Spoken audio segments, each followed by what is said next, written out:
What do you think we should talk about? Should we talk about the quarterbacks? I don't know. Do you think we should?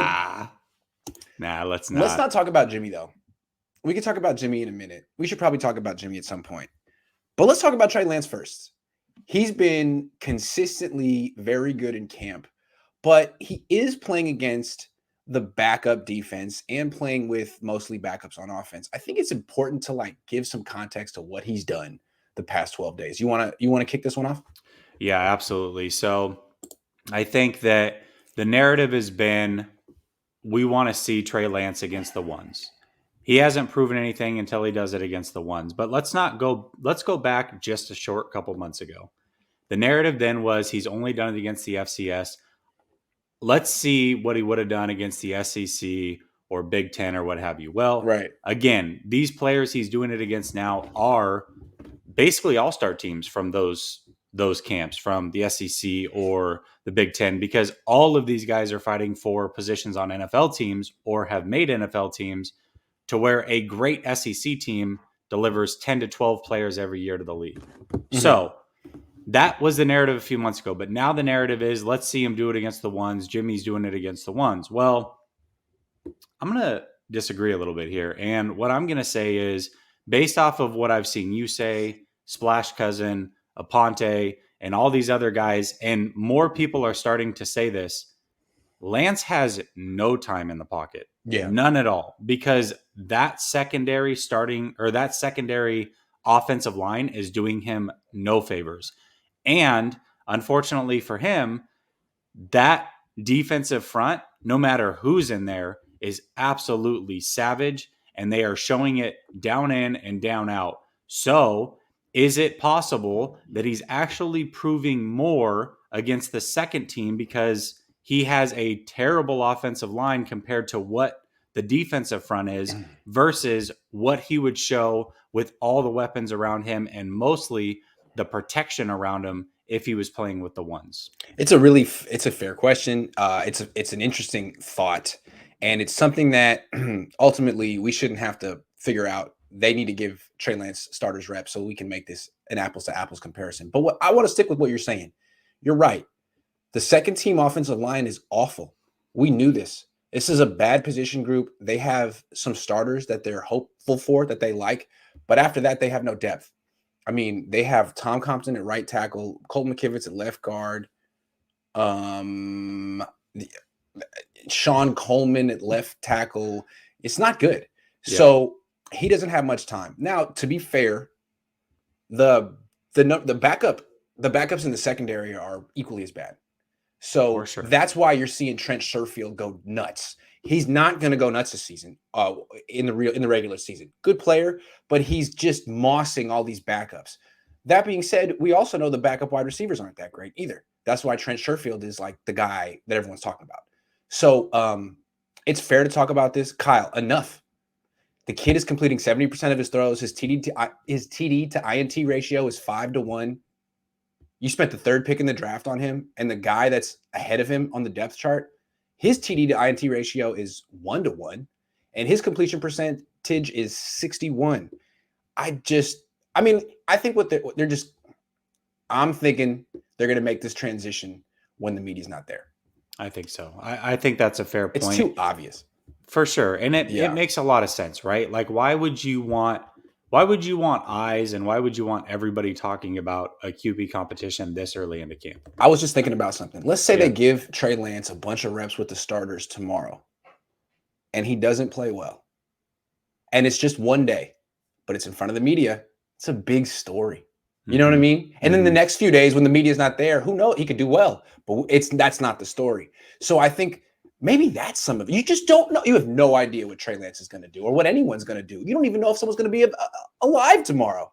Yeah. So he's probably protecting himself. Say Trey Lance goes out, has one bad practice with the ones in front of the media. It's a big story. Shanahan looks dumb. Not only do they say Trey Lance, maybe he wasn't the right pick. They say maybe Kyle Shanahan's an idiot for taking the way people are talking about Robert Saleh on the Jets and right Zach now because Zach Wilson, Wilson's had a couple of bad practices. So you could look at it as Kyle Shanahan just protecting himself and Trey. And remember, there is a month left until the season starts. So there's more than enough time to do this when we're not there.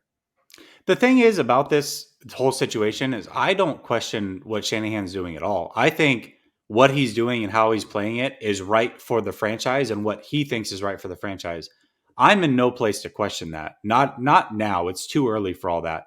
Now, if come week 1, if Lance Yeah, continues to be the better quarterback and he's not starting, then I'll start that's to different. question things, right? That's different. But that being said, I question everybody that thinks that Lance has no shot to start week 1 and believes everything he's telling you in the media. That's where I have the questions. I mean, Shanahan's been lying all offseason as he should be. Absolutely. Right. Right. But again, there's a month left. Trey Lance hasn't won this competition yet. It's not even officially a competition yet. He's just killing it on the second team and forcing the 49ers' hand. Give him something more to prove. And I think they will. I think they will. Because Kyle already said he's going to start the quarterback that gives him the best chance to win. Well, if you got Jimmy Garoppolo floundering around with his 1-to-1 TD to INT ratio, why would you not look to bring in the quarterback that you brought in specifically because you're not satisfied with Jimmy Garoppolo? Like, real quick, let's talk about Jimmy. Yeah. He's playing exactly, he is showing why they went and got Trey Lance to begin with. This stuff, 2 picks today, and it should have been 3, and a pick yesterday. This is the reason why Trey Lance is here, not injuries, because even when Jimmy Garoppolo has a nice touch pass or a good conversion on 3rd and 8, when's the pick coming? When's the pick coming? And it's like, well, he wins more than he loses. Well, he had a very good run game. He had a very good defense. He's 5-4 in his last 9. Maybe that's going away. So anyway, we're not here to talk about Jimmy.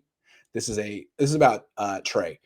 East Bay Chris has a very interesting question because there's a phenomenon happening right now on Trey Lance is a Rorschach test, people that watch him, especially in the media. He says, What's the deal with the positive Trey Lance camp reports from Grant? I'm very impressed. But the so-so reports from all these other reporters.